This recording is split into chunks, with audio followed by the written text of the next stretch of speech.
Hello नमस्कार दोस्तों, मेरा नाम है विनय कुमार राजपूत और आप देख रहे हैं ओमेगा क्लासेस। ओमेगा क्लासेस में आप सबका स्वागत है। दोस्तों, आज हमारा टॉपिक है रोटेशनल डायनामिक्स या फिर रोटेशनल मोशन। ठीक है दोस्तों, रोटेशनल मोशन एक अलग तरह का मोशन है। मोशन बहुत अलग अलग तरह के होते हैं।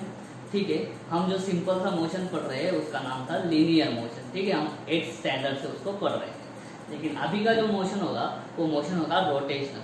बॉडी उसका पोजीशन एक जगह से दूसरी जगह पे बॉडी नहीं जाएगी, तो उसी जगह पे रोटेट होने लग जाएगी, मतलब उसी जगह पे वो गोल गोल घूमने लग जाएगी। ठीक है, तो ऐसे मोशन का आज हमें स्टडी करना है। तो रोटेशनल मोशन का स्टडी करने से पहले हमें एक चीज समझ लेनी पड़ेगी, जो चीज है जिसका नाम है रिजिड बॉडी। तो ठीक है, पहले रिजिड बॉडी पढ़ लेते हैं। तो रिजिड बॉडी क्या होता है? रिजिड बॉडी क्या होता है? आपको इलास्टिक बॉडी मालूम होगा। इलास्टिक बॉडी क्या होती है? अगर उस बॉडी पे हम फोर्स लगाते हैं तो उस बॉडी का साइज शेप चेंज हो जाता है, और जैसे ही हम उस बॉडी से फोर्स निकाल लेते हैं वो बॉडी क्या करती है, अपना ओरिजिनल साइज एंड शेप वापस रिगेन कर लेती है, वापस पा लेती है। ठीक है, उस बॉडी को हम बोलते हैं इलास्टिक बॉडी। लेकिन उस वैसी बॉडी का रोटेशनल मोशन हो नहीं सकता। अगर किसी बॉडी को हमें रोटेट करना है, किसी बॉडी को अगर हमें रोटेशनल मोशन प्रोवाइड करना है, तो उस बॉडी का रिजिड होना बहुत जरूरी है। उस बॉडी का रिजिड होना बहुत जरूरी है। तो रिजिड बॉडी का डेफिनेशन क्या होता है? Rigid body is a body whose shape or size does not change on application of any amount of force। इसका मतलब समझ लो। रिजिड बॉडी मतलब ऐसी बॉडी जिस बॉडी पे तुम फोर्स लगा रहे हो। समझो ये बॉडी है, इस बॉडी पे मैं फोर्स लगा रहा हूँ, कुछ इस तरह कुछ इस तरह। ठीक है, लेकिन वो फोर्स लगाते वक्त इस बॉडी का साइज, मतलब ये बॉडी ऐसी बड़ी है तो ऐसे फोर्स लगाने पे ये छोटी नहीं हो रही है। ठीक है, ऐसे फोर्स लगाने पे वो दब नहीं जा रही है। तो ये बॉडी कौन सी बॉडी हो गई? ये बॉडी हो गई हमारी रिजिड बॉडी। और रोटेशनल मोशन होने के लिए बॉडी का रिजिड होना बहुत ही ज्यादा जरूरी है। न्यूटन का लॉ क्या बोलता है? अगर हम किसी बॉडी पे फोर्स लगाते हैं तो बॉडी में मोशन प्रोड्यूस होता है। ठीक है, लेकिन बॉडी अगर इलास्टिक रही या फिर बॉडी अगर प्लास्टिक रही तो क्या होगा? जब हम उस बॉडी पे फोर्स लगाएंगे तो जो डिफॉर्मिंग फोर्स होता है या फिर जो एक्सटर्नल फोर्स होता है, वो सारा फोर्स किस काम में चल जाएगा? वो सारा फोर्स उस बॉडी का साइज एंड शेप चेंज करने में लग जाएगा। किसी मिट्टी का गोला लो आप, पानी भर के जो बनाया होता है, उस डस्ट को अगर आप रोटेट करना चाहोगे तो रोटेट नहीं होगा। जैसे ही आप उसको हाथ में पकड़ोगे वो अंदर चला जाएगा, उसका साइज शेप चेंज हो जाएगा। तो वैसी बॉडी को हम रोटेट नहीं कर सकते। ठीक है, किसी इलास्टिक बॉडी या प्लास्टिक बॉडी को हम रोटेट नहीं कर सकते। रोटेशन के लिए कौन सी बॉडी होनी चाहिए? रोटेशन के लिए बॉडी का रिजिड होना बहुत ही जरूरी है। तो रिजिड बॉडी की डेफिनेशन क्या होगी? द बॉडी हुज शेप और साइज, यानी कि क्या, in general dimensions does not change on application of any amount of force. तो ठीक है, तो फोर्स उसका साइज शेप नहीं चेंज कर रहा है, तो फोर्स क्या कर देता है? फिर उसको एक फोर्स क्या करता है? उसको एक मोशन प्रोवाइड कर देता है, जिस मोशन को हम बोलेंगे बाद में रोटेशनल मोशन। ठीक है, फोर्स नहीं, वो काम टॉर्क करता है, लेकिन टॉर्क भी जो होता है वो फोर्स की वजह से ही प्रोड्यूस होता है। ठीक है, ये एक बात हो गई रिजिड बॉडी के बारे में। और दूसरी बात है कि distance between any two particles in the body always remains constant। ठीक है, रिजिड बॉडी का कंसेप्ट समझ लो। मान लो ये कोई रिजिड बॉडी है, ये कोई रिजिड बॉडी है, इस पे हम फोर्स लगा रहे हैं। ठीक है, कितना भी फोर्स लगाओ इस बॉडी का साइज शेप चेंज नहीं होगा। अभी साइज शेप चेंज नहीं हो रहा है, मतलब क्या? फोर्स लगाने से पहले ये ऊपर वाला पार्टिकल और नीचे वाला पार्टिकल, इनमें कुछ डिस्टेंस है। ठीक है, फोर्स लगाते वक्त फोर्स कुछ असर नहीं कर पा रहा है, तो फोर्स लगाने के पहले ऊपर वाला पार्टिकल और नीचे वाला पार्टिकल, इन दोनों के बीच में जितना अंतर था उतना ही फोर्स के लगते वक्त भी है। बाद में तुमने लगाया हुआ फोर्स निकाल दिया, वापस डिस्टेंस मेजर किया, डिस्टेंस उतना ही है। मतलब रिजिड बॉडी में क्या होता है, फोर्स लगने से पहले, फोर्स लगते वक्त और लगाया हुआ फोर्स निकालने के बाद किसी भी दो, इन तीनों टाइम पे किसी भी दो पार्टिकल्स के बीच का डिस्टेंस आप मेजर कर लो, आपको डिस्टेंस हमेशा कैसा मिलेगा, सेम मिलेगा। तो दूसरा इंपॉर्टेंट पॉइंट है रिजिड बॉडी का कि the distance between any two particles will always remains constant, will always remain constant when applying, before applying the force, during the application of the force and after removal of the applied force. ठीक है, इन तीनों times पे क्या होगा, जो distance रहेगा किसी भी दो पार्टिकल्स के बीच में, ये दो पार्टिकल्स के बीच में, इधर के दो पार्टिकल्स के बीच में, किसी भी दो पार्टिकल्स के बीच का डिस्टेंस क्या रहेगा, हमेशा कांस्टेंट रहेगा। ठीक है, तो ये होता है रिजिड बॉडी का कंसेप्ट। अभी आपको मालूम है कि कोई भी परफेक्टली रिजिड बॉडी इस यूनिवर्स में एग्जिस्ट नहीं करती है, कोई भी इलास्टिक बॉडी नहीं है इस यूनिवर्स में, कोई भी परफेक्टली प्लास्टिक बॉडी नहीं है। ठीक है, फिर भी हम इसमें चैप्टर में जो कुछ भी पढ़ाई करने वाले हैं वो सारी पढ़ाई में हम कौन सी बॉडी कंसीडर करेंगे, हम परफेक्टली रिजिड बॉडी कंसीडर करेंगे। ठीक है, तो अभी जो मोशन है, रोटेशनल मोशन है, उस रोटेशनल मोशन को फोर्स अकेला प्रोड्यूस नहीं कर सकता, उस फोर्स को यूज करके एक दूसरी टर्म बनती है, उस टर्म का नाम है टॉर्क। उस टर्म का नाम क्या है, टॉर्क। देखो, अगर ये बॉडी है, इस बॉडी पे मैं फोर्स लगा रहा हूँ तो ये बॉडी आगे जा रही है, तो ठीक है, ये बॉडी अगर आगे जा रही है तो ये लीनियर मोशन हो गया, ये रोटेशनल मोशन नहीं होगा। लेकिन अगर मैं इस बॉडी को फिक्स रखता हूँ और बॉडी के किसी पर्टिकुलर पॉइंट पे मैं फोर्स लगाता हूँ तो ये बॉडी ऐसे रोटेट होने लग जाएगी। फॉर एग्जाम्पल आपके घर के दरवाजा देख लो, एक साइड उसका हिंज फिक्स रहता है और दूसरे किसी पॉइंट पे हम क्या लगाते हैं, फोर्स लगाते हैं दरवाजे पे, तो उससे क्या होता है, दरवाजा वो हिंज के अबाउट क्या होने लग जाता है, रोटेट होने लग जाता है। ठीक है, तो कोई फोर्स अगर किसी बॉडी में क्या प्रोड्यूस करता है, कौन सा इफेक्ट, रोटेशनल इफेक्ट प्रोड्यूस करता है, तो उस रोटेशनल इफेक्ट को ही हम क्या बोलेंगे, टॉर्क बोलेंगे। ठीक है, तो इसकी डेफिनेशन क्या बनेगी, the rotational effect produced by the force is called as torque, is called as torque. ठीक है, इस टॉर्क के बारे में और आगे हम पढ़ेंगे ठीक से। और उसके बाद में और एक डेफिनेशन है जो आपको समझनी चाहिए, कपल। अभी कपल भी क्या है, कपल मतलब आपको मालूम है, कपल मतलब पेयर। ठीक है, अभी यहाँ पे कपल मतलब किसकी पेयर है, कपल मतलब दो फोर्सेस की पेयर है। ठीक है, इमेजिन करो आपको किसी जो बर्तन है या फिर जो कोई पॉट है, इसका ढक्कन खोलना है। मान लो मुझे इसका ढक्कन खोलना है, तो मैं इस पे ऐसा फोर्स लगाऊंगा, ये जो दो उंगलियां है मेरी इधर के साइड फोर्स लगा रही है और ये जो थंब है इधर के साइड फोर्स लगा रहा है। ठीक है, ऐसा ऐसा जब करूंगा तो क्या होगा, इस पे दो फोर्सेस लग रहे हैं, एक फोर्स की डायरेक्शन इस तरफ है और इधर वाला जो फोर्स लगेगा वो इस तरफ है।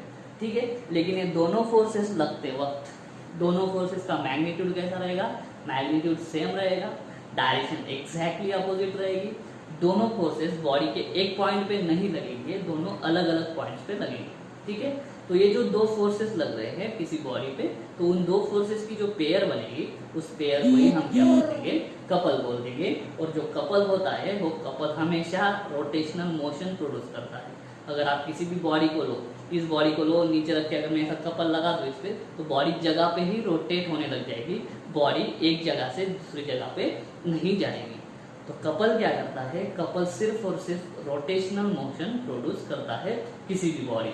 ठीक है, तो कपल की डेफिनेशन में चार बहुत ही इंपॉर्टेंट वर्ड्स आते हैं, उनको बिल्कुल मत भूलना।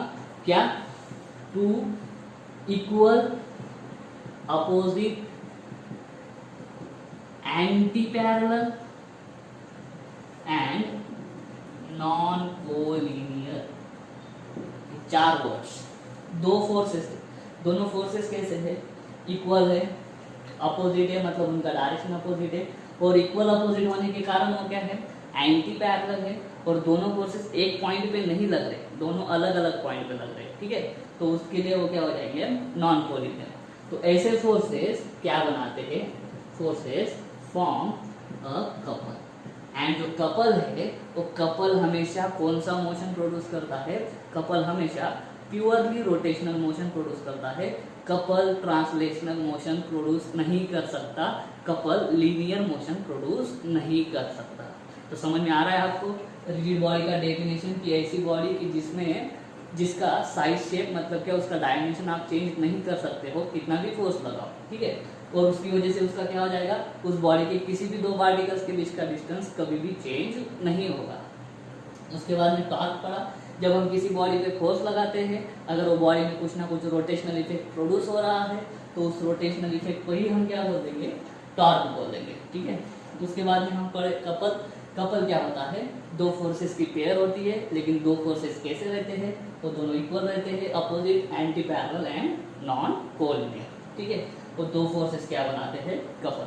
और कपल हमेशा कौन सा मोशन प्रोड्यूस करता है, कपल हमेशा प्योरली रोटेशनल मोशन प्रोड्यूस करता है। कपल की वजह से ट्रांसलेशनल मोशन नहीं होगा क्योंकि रिजल्टेंट फोर्स कितना रहता है, 0, ठीक है। तो कपल हमेशा रोटेशनल मोशन प्रोड्यूस करता है। तो अभी हम पढ़ेंगे मोमेंट ऑफ इनर्शिया, लेकिन मोमेंट ऑफ इनर्शिया पढ़ने से पहले हमें बहुत ही इंपॉर्टेंट चीज पढ़नी है, जो कि है अगर कोई बॉडी रोटेट हो रही है मतलब वो कुछ ना कुछ मोशन परफॉर्म कर रही है। अगर किसी की कोई बॉडी मोशन परफॉर्म कर रही है तो मोशन में है मतलब उसके पास कुछ ना कुछ वेलोसिटी है, और अगर वेलोसिटी होगी तो उस बॉडी के पास काइनेटिक एनर्जी होगी। तो अगर कोई रिजिड बॉडी रोटेट हो रही है तो उसमें कितना काइनेटिक एनर्जी होता है, उस काइनेटिक एनर्जी का अभी हम फॉर्मूला ढूंढेंगे। तो चलिए वो स्टार्ट करते हैं। दोस्तों एक बहुत ही इंपॉर्टेंट टॉपिक है जिसका नाम है kinetic energy of rotating body. ये जो एक्सप्रेशन है, इस एक्सप्रेशन को जब हम फाइंड करेंगे तो उसके लिए हमें सर्कुलर मोशन का नॉलेज होना बहुत ही ज़्यादा जरूरी है, ठीक है। और ये जो फॉर्मूला हमें मिलेगा, एक्सप्रेशन निकालने की जो प्रोसेस है वो बहुत ही सिंपल है। तो स्टेप बाय स्टेप हम जाते हैं। सबसे पहले हम एक रिजिड बॉडी कंसीडर करेंगे। रिजिड बॉडी मतलब कोई भी बॉडी हो सकती है, आप कोई भी इरेगुलर शेप की बॉडी निकाल सकते हो। चलो मैं निकाल रहा हूँ, ये है मेरी रिजिड बॉडी, ठीक है। इस रिजिड बॉडी को मैं क्या करूंगा, अभी रोटेट करूंगा, क्योंकि रोटेट करूंगा तभी वो रोटेशनल मोशन में आएंगी, तभी उसके पास कुछ ना कुछ वेलोसिटी आएगी। तो ठीक है, अभी जो हमारी अर्थ मान लो, अर्थ जब रोटेट होती है तो वो कौन से एक्सिस के अबाउट रोटेट होती है, उसके पोलर एक्सिस के अबाउट रोटेट होती है। देखो ये अर्थ है, ये नॉर्थ पोल है, ये साउथ पोल है। अर्थ ऐसे घूमती है वेस्ट टू ईस्ट, ठीक है। तो ये जो एक्सिस है, नॉर्थ और साउथ पोल में से जाने वाली लाइन जो है, उस लाइन को बोलते हैं हम पोलर एक्सिस। तो अर्थ जो है वो पोलर एक्सिस के अबाउट रोटेट होती है। तो ठीक है, कहने का मतलब क्या है, किसी भी बॉडी को अगर हम रोटेशनल मोशन में लाएंगे तो उसके लिए हमें एक एक्सिस कंसीडर करना पड़ता है, और उस एक्सिस को हम बोलते हैं एक्सिस ऑफ रोटेशन। चलो एक्सिस ऑफ रोटेशन का डेफिनेशन भी पढ़ लेते हैं। एक्सिस ऑफ रोटेशन, ये बोलना भूल गया था मैं। देखो एक्सिस ऑफ रोटेशन में क्या है, व्हेन रिजिड बॉडी रोटेट्स, ठीक है। तो क्या होता है, जब कोई भी रिजिड बॉडी रोटेट होती है, अभी कोई भी बॉडी हो, मान लो ये रिजिड बॉडी है, इसके अंदर पार्टिकल्स ही पार्टिकल्स भरे पड़े हैं, ठीक है। तो जब रोटेट होती है कोई भी बॉडी, तो मान लेते हैं ये एक पार्टिकल है, ये जो डॉट है एक पार्टिकल है। बॉडी जब रोटेट होगी तो वो डॉट है ना, तो वो डॉट कौन सा मोशन परफॉर्म कर रहा है समझ के लो, ठीक से केयरफुली देखो। जब बॉडी रोटेट हो रही है तो ये जो डॉट है मतलब ये जो ब्लैक पार्टिकल है, ये पार्टिकल परफॉर्म करता है सर्कुलर मोशन।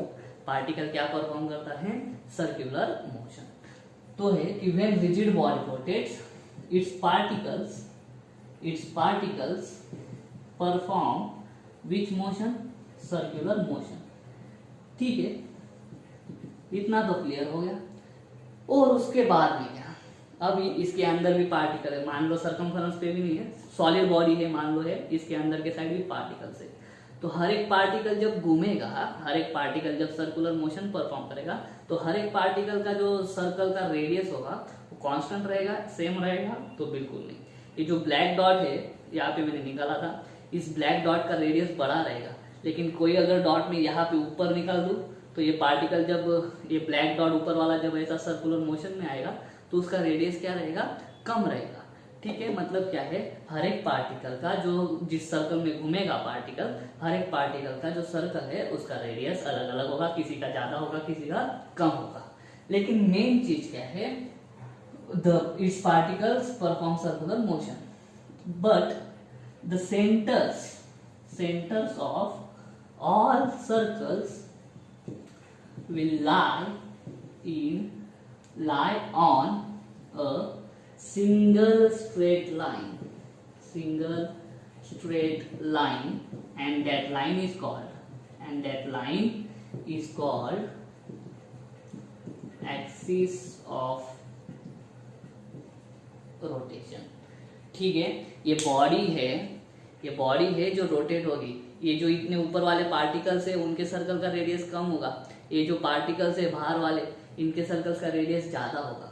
लेकिन ये रेडियस हम कहाँ से मेजर करते हैं? सेंटर से। और वो सेंटर कहाँ से होगा? इस पॉइंट से हम एक स्ट्रेट लाइन ड्रॉ करेंगे, यहाँ से जाएगी यहाँ से निकलेगी। उस स्ट्रेट लाइन को हम क्या बोलेंगे? एक्सिस। और उसी स्ट्रेट लाइन पे क्या होगा आपका? उसी स्ट्रेट लाइन पे क्या होगा? आपके हर सर्कल्स के सेंटर मौजूद होंगे। देखो यहाँ पे देखो, अगर ये बॉडी रोटेट होगी, यहाँ पे एक पार्टिकल है, यहाँ पे एक पार्टिकल है, यहाँ पे एक पार्टिकल है। ठीक है, ये मान लो घूम रही है, थोड़ा सा इमेजिन करो, ये घूम रही है, तो ये पार्टिकल किस में घूमेगा? सर्कल में। ये पार्टिकल किस में घूमेगा? सर्कल में। ये भी सर्कल में घूमेगा, मतलब all the particles of the body will move in circles. लेकिन किसी का सर्कल छोटा रहेगा, किसी का सर्कल बड़ा रहेगा। इसका सर्कल छोटा रहेगा, इसका सर्कल बड़ा रहेगा, इसका थोड़ा और छोटा रहेगा। बराबर है, इसको इधर ले लेता हूं मैं। ठीक है, करेक्ट है। लेकिन ये सर्कल हम कहाँ से निकालेंगे? ये सर्कल हम कहाँ से लाएंगे?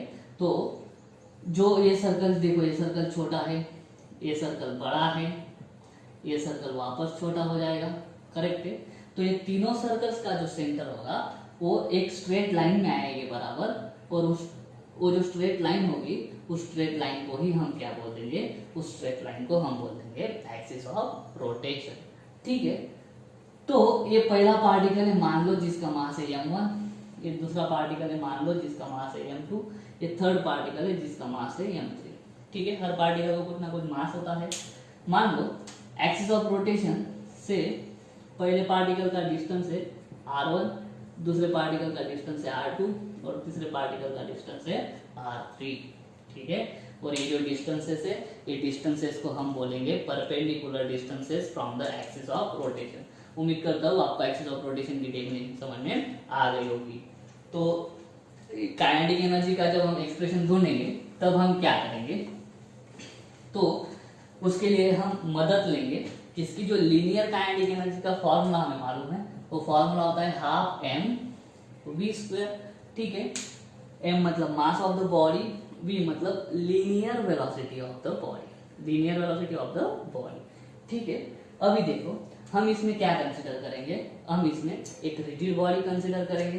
तो यहाँ पे लिखेंगे कि consider a rigid body of mass capital M। इस पूरे बॉडी का मास कितना है? उस बॉडी का मास है कैपिटल M। और वो क्या हो रही है? रोटेट हो रही है with uniform angular velocity omega. अभी एंगुलर वेलोसिटी कहाँ से आया? ठीक है, ये बॉडी जो रोटेट हो रही है, इसके पार्टिकल्स कौन से मोशन परफॉर्म कर रहे हैं? इसके पार्टिकल्स सर्कुलर मोशन परफॉर्म कर रहे हैं। तो सर्कुलर मोशन में जो इंपॉर्टेंट वेलोसिटी होता है वो कौन सा होता है? एंगुलर वेलोसिटी होता है। तो ठीक है, इस बॉडी का जो टोटल वेलोसिटी है एक ही जगह पे घूमने का, देखो ये तो जगह तो चेंज नहीं कर रही है। ठीक है, ये बॉडी जो है प्लेस तो चेंज नहीं कर रही है, एक ही जगह पे गोल गोल घूम रही है। तो गोल गोल घूमने वाली वेलोसिटी कौन सी होती है? ओमेगा मतलब एंगुलर वेलोसिटी होती है। तो हमने क्या किया कि एक कंसिडर किया एक रिजिड बॉडी है जिस बॉडी का मास क्या है? Capital M। वो क्या हो रही है? रोटेट हो रही है। और रोटेट होते वक्त उसका एंगुलर वेलोसिटी कांस्टेंट है और वो कितना है? ओमेगा जितना। और उसका सेंस ऑफ रोटेशन जो है वो कैसा है? Anti clockwise. ये जो बॉडी है हम दो तरह से रोटेट कर सकते हैं। एक ऐसे रोटेट कर सकते हैं जिसको हम बोलेंगे क्लॉकवाइज, एक ऐसा वापस उल्टा रोटेट कर सकते हैं जिसको बोलते हैं एंटी क्लॉकवाइज। वो कुछ इतना मायने नहीं रखता है। तो पहला स्टेटमेंट क्या होगा हमारा? Consider a rigid body of mass m, ठीक है, rotating with constant angular velocity omega in the anti clockwise direction. ठीक है, ये होगा पहला स्टेटमेंट। दूसरा, जो बॉडी है वो बॉडी क्या है? Consist of large number of particles. क्या बोलेंगे? The rigid body consist of large number of particles. तो लार्ज नंबर ऑफ पार्टिकल्स है तो लार्ज नंबर मतलब 1000 पार्टिकल्स है तो 1000 पार्टिकल्स के बारे में नहीं बोलेंगे, जो पार्टिकल्स है उसके बारे में बोलेंगे अभी। तो स्टेटमेंट क्या हो जाएगा, late m1 m2 up to mn, m1 m2 up to mn be the masses of particles, और वो पार्टिकल्स क्या है, situated at perpendicular distances r1 r2 up to rn respectively from axis of rotation। इसका meaning समझ लो। हमने क्या बोला अभी कि जो रिजिड बॉडी है, इस रिजिड बॉडी में बहुत सारे पार्टिकल्स होते हैं, तो पार्टिकल्स के बारे में अभी हम बात कर रहे हैं। तो पार्टिकल्स के पास कुछ ना कुछ मास होगा, तो हमने क्या किया, m1 m2 up to mn ये सारे क्या है, पार्टिकल्स के मासेस है। कौन से पार्टिकल्स के मासेस, ऐसे पार्टिकल्स जो इस एक्सिस ऑफ रोटेशन से कितने दूर पे है। जो m1 पार्टिकल है उसका डिस्टेंस है r1, जो m2 पार्टिकल है उसका डिस्टेंस है r2, उसी तरह से जो लास्ट वाला पार्टिकल है कि जिसका मास है mn, उस पार्टिकल का डिस्टेंस कितना है rn। और ये डिस्टेंसेस कैसे है, परपेंडिकुलर डिस्टेंसेस। डिस्टेंसेस कैसे है, परपेंडिकुलर डिस्टेंसेस। मतलब ये जो पहला पार्टिकल है जिसका मास m1 है उसका इस एक्सिस ऑफ रोटेशन से डिस्टेंस है r1। उसी तरह से ये जो दूसरा पार्टिकल है जिसका मास m2 है उसका इस एक्सिस ऑफ रोटेशन से परपेंडिकुलर डिस्टेंस कितना है, r2। उसी की तरह आगे, ठीक है। उसके बाद में हम बोलेंगे व्हेन बॉडी, कौन सा, रिजिड, ठीक है। व्हेन रिजिड बॉडी रोटेट्स, क्या होगा, इस ओमेगा जो है मतलब एंगुलर वेलोसिटी जो रहेगी वो कांस्टेंट रहेगी, पर हर एक की लीनियर वेलोसिटी क्या रहेगी, डिफरेंट। अभी लीनियर वेलोसिटी कहां से आ गई, करेक्ट है। हर एक पार्टिकल उसके सर्कल के सरकमफेरेंस जितना लीनियर डिस्प्लेसमेंट कवर करता है, ठीक है। सर्कुलर मोशन का थोड़ा सा कंसेप्ट याद करो, ठीक है। उसमें हमने पढ़ा था, दोनों पढ़े थे, एक एंगुलर वेलोसिटी और एक लीनियर वेलोसिटी, ठीक है। और लीनियर वेलोसिटी और एंगुलर वेलोसिटी के बीच में रिलेशन क्या होता है, v is equal to R into omega. वो हमें याद होना चाहिए, ठीक है। तो हमने ऊपर ही बोल दिया था कि rotating with constant angular velocity. तो बॉडी की अगर एंगुलर वेलोसिटी कांस्टेंट है तो अपने आप हर पार्टिकल की, मतलब हर पार्टिकल की ओमेगा कांस्टेंट रहेगी, लेकिन अलग अलग पार्टिकल की जो लीनियर वेलोसिटी रहेगी वो अलग रहेगी। क्यों अलग रहेगी, इसका r अलग है, v is equal to R omega. Omega तो कांस्टेंट है, लेकिन हर एक पार्टिकल का सर्कल का रेडियस अलग है, तो सर्कल के रेडियस अलग होने की वजह से हर एक पार्टिकल का लीनियर वेलोसिटी अलग हो जाएगा, ठीक है। तो इसलिए हम बोल रहे हैं कि when body rotates the angular velocity of all the particles is same, but the linear velocity for every particle is different. हो रहा, तो डिफरेंट क्या है, लीनियर वेलोसिटी। तो चलिए लीनियर वेलोसिटी के बारे में बोलते हैं। Let v1 be the linear velocity, let v1 be the linear velocity of the particle having कितना मास है उसका m1 and which is situated at perpendicular distance r1 from the axis of rotation। फिर से बोलता हूँ, let v1 be the linear velocity of the particle having mass m1 and which is situated at perpendicular distance r1। it is given by v1 कैसे लिखोगे, r omega तो मालूम है, omega constant है, पहले पार्टिकल का एक्सिस ऑफ रोटेशन से कितना डिस्टेंस है, r1 जितना, तो v1 इज इक्वल टू क्या हो जाएगा, r1 into omega. Similarly v2 क्या हो जाएगा, v2 मतलब क्या, linear velocity of the second particle, वो हो जाएगा r2 ओमेगा। उसी तरह से लास्ट पार्टिकल की लीनियर वेलोसिटी क्या हो जाएगी, vn is equal to rn into omega. Correct है, पक्का। अभी देखो वेलोसिटी तो मिल गया, अभी इस वेलोसिटी के कारण हर एक पार्टिकल के पास कौन सा एनर्जी रहेगा, हर एक पार्टिकल के पास काइनेटिक एनर्जी रहेगा। तो हम क्या करते हैं, अलग अलग पार्टिकल के लिए अलग अलग उसकी काइनेटिक एनर्जी निकालते हैं। देखो फिर, let E1 be the kinetic energy of particle of mass m1 and which is situated at perpendicular distance r1 from the axis of rotation। बहुत बार स्टेटमेंट्स रिपीट हो रहे हैं, ठीक है। क्या बोला मैंने, let E1 with the kinetic energy of a particle, कौन सा पार्टिकल, हैविंग मास m1, जिसका मास m1 है और वो कहाँ पे है, situated at perpendicular distance r1 from the axis of rotation. ठीक है, तो देयरफॉर काइनेटिक एनर्जी के फॉर्मूले के हिसाब से क्या होता है, half m1 v1 square. Kinetic energy का फॉर्मूला क्या होता है, हाफ mv स्क्वायर। पहले पार्टिकल का मास कितना है m1, वेलोसिटी कितना है v1, तो is equal to half m1। मैं इस v1 की जगह पे ये पुट कर देता हूँ, ठीक है, r1 ओमेगा का स्क्वायर इज इक्वल टू क्या आ जाएगा, half m1 r1 square omega square. ठीक है, ब्रैकेट का स्क्वायर किया। तो देखो पहले पार्टिकल का काइनेटिक एनर्जी क्या आ गया, पहले पार्टिकल का काइनेटिक एनर्जी आया half m1 r1 square omega square. उसी तरह से kinetic energy for second particle आ जाएगा half m2 r2 square omega square. उसी तरह से लास्ट वाले पार्टिकल का काइनेटिक एनर्जी आ जाएगा En is equal to half mn rn square omega square. तो अभी तक हमने क्या किया, देखो एक बॉडी कंसीडर की जिस बॉडी का पूरा मास कितना है, कैपिटल M, जो रोटेट हो रही है, रोटेट होते होते पूरी बॉडी की कांस्टेंट क्या है, एंगुलर वेलोसिटी कांस्टेंट है, एंटी क्लॉकवाइज सेंस में घूम रही है। बाद में हमने बोला कि उस बॉडी में लार्ज नंबर ऑफ पार्टिकल्स होते हैं, तो पार्टिकल्स के बारे में बोलेंगे कि कुछ पार्टिकल्स कंसिडर कर लिए जिसका मास है m1 m2 mn। जिसका पार्टिकल, जो पार्टिकल का मास m1 है उसका डिस्टेंस है r1, परपेंडिकुलर डिस्टेंस है r1, कहाँ से, एक्सिस ऑफ रोटेशन से। उसी तरह पे जो पार्टिकल है m2 जिसका मास है m2, वो कितना दूर है एक्सिस ऑफ रोटेशन से, परपेंडिकुलर डिस्टेंस कितना है उसका r2।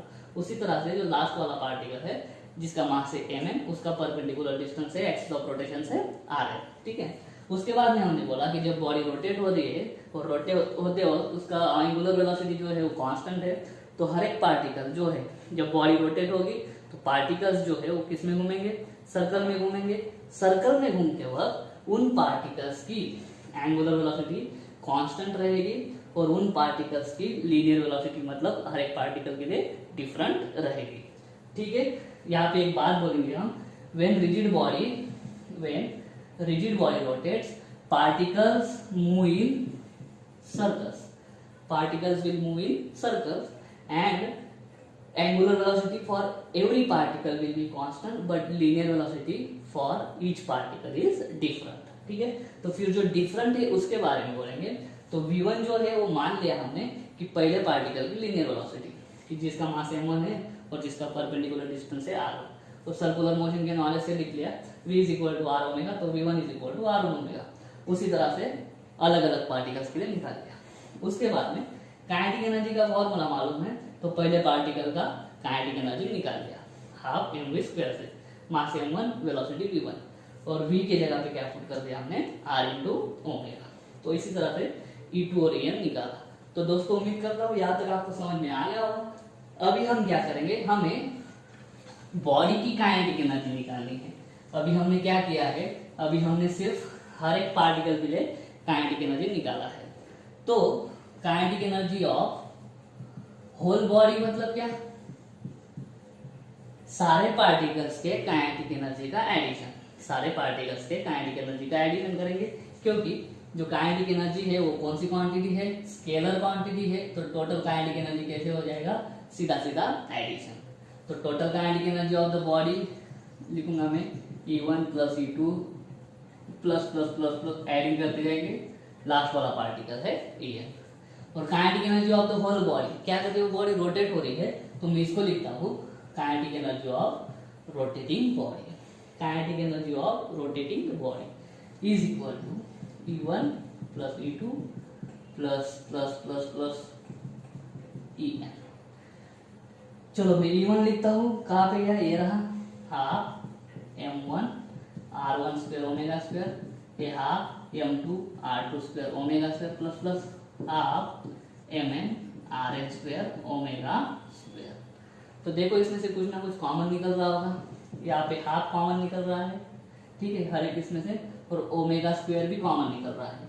मैं ओमेगा स्क्वायर इधर कॉमन निकालता हूँ, ठीक है, थोड़ा बड़ा, मैं ओमेगा स्क्वायर इधर कॉमन निकालता हूँ। अंदर क्या बचेगा, देखो ये बचा m1 r1 square plus m2 r2 square plus plus mn rn square. ठीक है। तो ये जो पूरा ब्रैकेट है उसको ठीक से देखो, उस पूरे ब्रैकेट को मैं ऐसे लिख सकता हूँ हाफ, इसको लिख सकता हूँ summation I running from 1 to n M I R I square. देखो आई इक्वल टू 1 पुट करो, m1 r1 स्क्वायर हो गया। उसके बाद में समेशन आई की जगह पे 2 पुट करो, m2 r2 स्क्वायर। इस तरह से हम जा सकते हैं, ठीक है। और आगे लिखा ओमेगा स्क्वायर। तो ये हो गया, ये जो कॉम्प्लेक्स में मिल रहा है हमें, ये क्या हो गया आपका kinetic energy of rotating body. Kinetic energy of rotating body. मैं क्या करता हूँ, ये जो है इसकी जगह पे आई पुट कर देता हूँ, ये जो लंबा वाला ब्रैकेट है उसकी जगह पे आई पुट कर देता हूँ। तो क्या मिल जाएगा मुझे, हाफ आई ओमेगा स्क्वायर। ये हो गया हमारा फॉर्मूला किसके लिए, kinetic energy of rotating body. Kinetic energy of rotating body. तो अभी मेन चीज अभी आती है, ये जो है इसको बोलते हैं ट्रांसलेशनल काइनेटिक एनर्जी, या फिर इसको दूसरा नाम है लीनियर काइनेटिक एनर्जी। तो रोटेशनल काइनेटिक एनर्जी और लीनियर काइनेटिक एनर्जी को कंपेयर करो, ठीक है। दोनों फॉर्मूले किसके हैं, काइनेटिक एनर्जी के, ओके। दोनों में यहाँ पे है, ये लीनियर काइनेटिक एनर्जी है इसलिए लीनियर वेलोसिटी प्रेजेंट है, ठीक है, बनता है।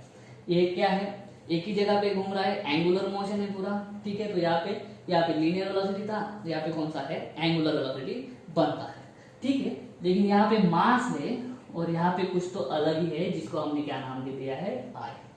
तो जब हम इन दोनों इक्वेशंस को कंपेयर करेंगे तो हमें यह पता चलता है कि जो काम मास करता है, जो इंपॉर्टेंस मास का है कौन से मोशन में, ट्रांसलेशनल मोशन में या लीनियर मोशन में, वही काम या फिर वही इंपॉर्टेंस किसका है, आई का है। कौन से मोशन में, रोटेशनल मोशन में। फिर से जो काम लीनियर मोशन में मास करता है वही काम रोटेशनल मोशन में एक क्वांटिटी करती है जिसको हम डिनोट करते हैं आई से। देखो कंपेयर करने पे समझ तो आता है कि हाफ हाफ प्रेजेंट है, काइनेटिक एनर्जी का फॉर्मूला है, हाफ है, इधर लीनियर वेलोसिटी का स्क्वायर है, नीचे एंगुलर वेलोसिटी का स्क्वायर है, इधर मास है और इधर कुछ तो है। मतलब समझ में आ रहा है, काइनेटिक एनर्जी, वेलोसिटी और मास और आई, ठीक है। इनका जब हम एनालॉगस स्टडी करेंगे तो हमें पता चलता है, जब लीनियर वेलोसिटी हम पढ़ते थे तब एक टर्म पढ़ते थे हम जिसका नाम था इनर्शिया। इनर्शिया मतलब क्या होता था, किसी भी बॉडी का मास, सिंपल, जिस बॉडी का मास ज्यादा उस बॉडी को हमें ढकेलने में या फिर अगर वो बॉडी चल रही है तो उसको रुकाने में ज्यादा फोर्स लगता था। तो बॉडी की इनर्शिया मतलब इनएबिलिटी, और जितना जिस बॉडी के पास में मास ज्यादा होगा, जितना ज्यादा मास उतना ज्यादा इनर्शिया, ठीक है। तो लीनियर मोशन में इनर्शिया का मतलब क्या होता था, मास। लीनियर मोशन में इनर्शिया का मतलब क्या होता था, मास। बहुत ज्यादा इनर्शिया है किसी बॉडी के अंदर, मतलब समझ जाना कि उस बॉडी का मास ज्यादा है। बहुत कम इनर्शिया है किसी बॉडी का, मतलब समझ जाना कि उस बॉडी का मास कम है। लेकिन वो सब किसमें, लीनियर मोशन में। रोटेशनल मोशन में थोड़ा अलग है। रोटेशनल मोशन में जो एक क्वांटिटी है जिसको हम बोलेंगे अभी मोमेंट ऑफ इनर्शिया।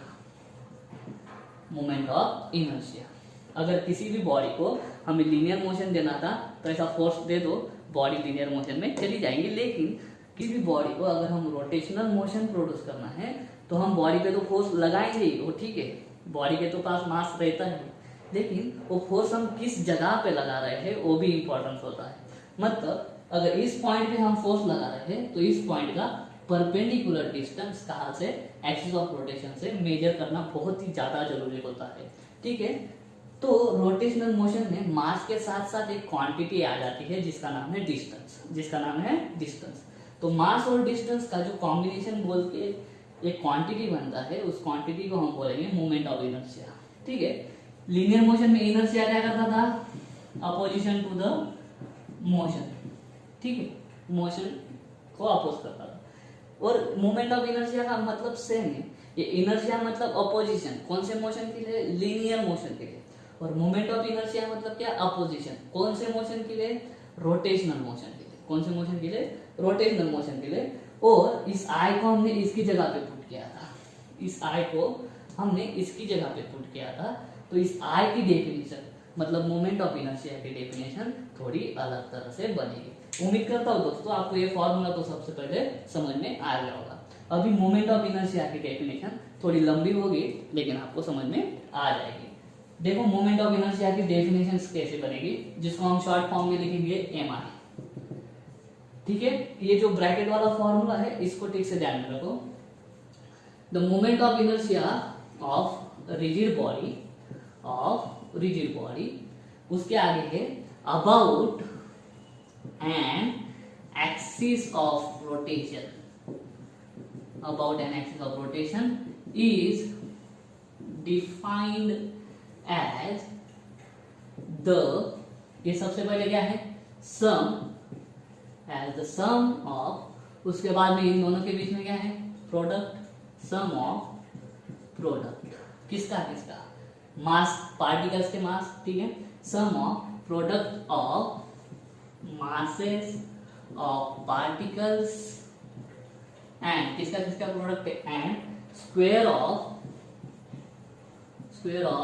देयर, किसके, पार्टिकल्स के, square of their perpendicular distances from that axis of rotation.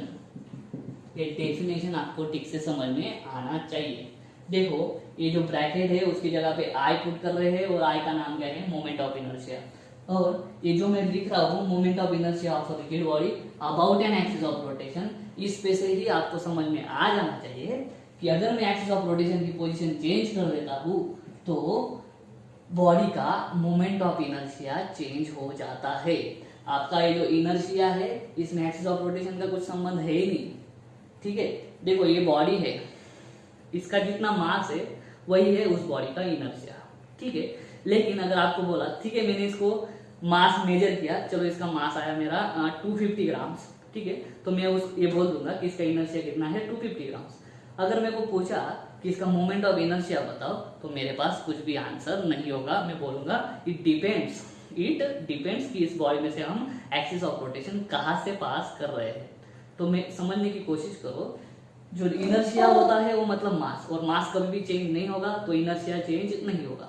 लेकिन मोमेंट ऑफ इनर्शिया जो है हम किसी भी बॉडी का डायरेक्ट बॉडी को देख के या बॉडी का मास मेजर करके बता नहीं सकते, क्योंकि मोमेंट ऑफ इनर्शिया बहुत सारी चीजों पे डिपेंड होता है। उससे सबसे पहली चीज है कि एक्सिस ऑफ रोटेशन कहाँ पे है। ठीक है, तो इसके लिए एक्सिस ऑफ रोटेशन डेफिनेशन में मेंशन करना बहुत ही ज्यादा जरूरी है।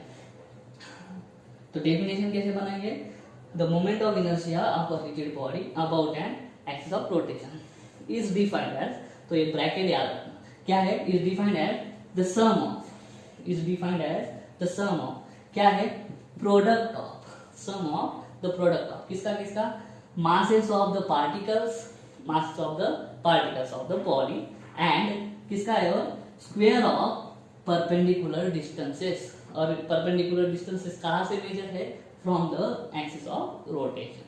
ठीक है, तो ये डेफिनेशन बनती है।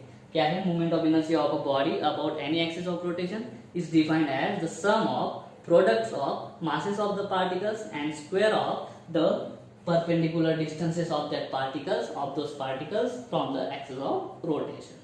ठीक है, तो ये था हमारा मोमेंट ऑफ इनर्शिया का कंसेप्ट। जो मोमेंट ऑफ इनर्शिया होता है, मोमेंट ऑफ इनर्शिया बहुत सारी चीजों पे डिपेंड करता है। सबसे पहले जो है moment of inertia depends on, पहला है mass, size and shape of the body, mass, size and shape of the body. ठीक है, मास कम, देखो जो मोमेंट ऑफ इनर्शिया है उसके फॉर्मूले में ही आता है mI/r² I running from 1 to n। Mass change होगा तो चेंज होगा, साइज अगर शेप चेंज होगा तो साइज शेप चेंज होने की वजह से आर चेंज हो जाता है, डिस्टेंस चेंज हो जाता है। आर चेंज हुआ मतलब क्या चेंज हुआ, डिस्टेंस चेंज हो गया, और डिस्टेंस चेंज हो गया मतलब पूरा मोमेंट ऑफ इनर्शिया चेंज हो गया। दूसरा है किस चीज पे डिपेंड होती है, वो एक्सिस ऑफ रोटेशन। ठीक है, अगर एक्सिस ऑफ रोटेशन हम चेंज करेंगे तभी हम क्या चेंज कर सकते हैं, डिस्टेंस मेजर कर सकते हैं। अगर एक्सिस ऑफ रोटेशन चेंज हो गया, अगर इधर मान लो ये जो पार्टिकल है इसका डिस्टेंस पहले ये r2 था यहाँ से, अभी एक्सिस ऑफ रोटेशन इधर आ गया तो डिस्टेंस कम हो गया, डिस्टेंस कम हो गया तो r कम हो गया, r कम हो गया तो पूरा क्या हो गया, फिर प्रोडक्ट चेंज हो गया। पूरा मोमेंट ऑफ इनर्शिया का वैल्यू चेंज हो गया। तो एक्सिस ऑफ रोटेशन आपका कहाँ पे है बॉडी के अंदर, उस पे भी आपका मोमेंट ऑफ इनर्शिया डिपेंड करता है। तीसरा है distribution of mass, distribution of mass about and axis of rotation. ये बहुत ही इंपॉर्टेंट है, ठीक है। मान लो इस टोटल बॉडी का मास है 5 kg, ठीक है, और ये बॉडी इतना है, करेक्ट है। अगर मैं दूसरा बॉडी लेता हूं जो बहुत ही लंबा है, लेकिन इस बॉडी का मास भी कितना है, सिर्फ 5 kg। ये जो इसका 5 kg है, ये भी इसका 5 kg है। और एक्सिस ऑफ रोटेशन पास हो रहा था, मान लो इसके सेंटर में से पास हो रहा है ऐसे, ठीक है। और एक्सिस ऑफ रोटेशन का कंसेप्ट हमेशा ध्यान में रखना, will always be perpendicular to the body. कहाँ से भी हो, will always be perpendicular to the body. और इस केस में एक्सिस कहाँ से पास हो रहा है, फ्रॉम द सेंटर, ठीक है। तो इसके भी अगर हम एक्सिस से जो है बॉडी के सेंटर से पास कर देंगे, तो इसके अंदर जो है जो बॉडी का मास है वो दूर दूर तक डिस्ट्रीब्यूट है, यहाँ तक डिस्ट्रीब्यूट है, यहाँ तक डिस्ट्रीब्यूट है, यहाँ तक दूर दूर डिस्ट्रीब्यूट है। और इस बॉडी के अंदर जो मास डिस्ट्रीब्यूशन है वो very close to the axis of rotation है। तो इस बॉडी का मोमेंट ऑफ इनर्शिया कम हो जाएगा, इस बॉडी का मोमेंट ऑफ इनर्शिया ज्यादा हो जाएगा, क्योंकि इस बॉडी का टोटल मास कितना है 5 kg, इस बॉडी का टोटल मास भी 5 kg। एम वाला टर्म तो सेम है, एम वाला कंसेप्ट सेम है, लेकिन इसमें आर ज्यादा मिलेंगे, आर ज्यादा मिलेंगे। तो इस वाले फॉर्मूले के हिसाब से आर ज्यादा मिलेंगे, एम दोनों में सेम है, आर ज्यादा मिलने के कारण मोमेंट ऑफ इनर्शिया दूसरे बॉडी के लिए ज्यादा मिलेगा, ठीक है। मास पे तो डिपेंड ही है, लेकिन मास डिस्ट्रीब्यूट कैसा है, एक्सिस ऑफ रोटेशन के अबाउट मास डिस्ट्रीब्यूट कैसा है, उस पर भी क्या डिपेंड होता है, हमारा एक्सिस ऑफ रोटेशन डिपेंड होता है। तो दोस्तों मैं उम्मीद करता हूँ, देखो आज हमने क्या पढ़ा, रिजिड बॉडी के बारे में पढ़ा। रिजिड बॉडी के लिए 2-3 कंसेप्ट हमने देख लिए, उसके बाद में टॉर्क क्या होता है, कपल क्या होता है, उसके बारे में पढ़ा। और सबसे इंपॉर्टेंट काइनेटिक एनर्जी हमने देखा, किसके लिए, रोटेटिंग बॉडी के लिए, ठीक है। और उसके बाद में वो पढ़ते पढ़ते हमें एक नया टर्म मिला जिसका नाम था मोमेंट ऑफ इनर्शिया। वो मोमेंट ऑफ इनर्शिया के बारे में हमने पढ़ा। जो इनर्शिया होता है लीनियर मोशन का वो सिंपल होता है, मोमेंट ऑफ इनर्शिया का डेफिनेशन थोड़ा कॉम्प्लेक्स है, ठीक है। तो उम्मीद करता हूँ आज का वीडियो आपको समझ में आ गया होगा। अगर ऐसा है तो वीडियो को लाइक करो, शेयर करो और मेरे चैनल को सब्सक्राइब जरूर कर देना। तो दोस्तों मिलते हैं आपको अगले वीडियो में अगले कंसेप्ट के साथ, तब तक के लिए जय हिंद।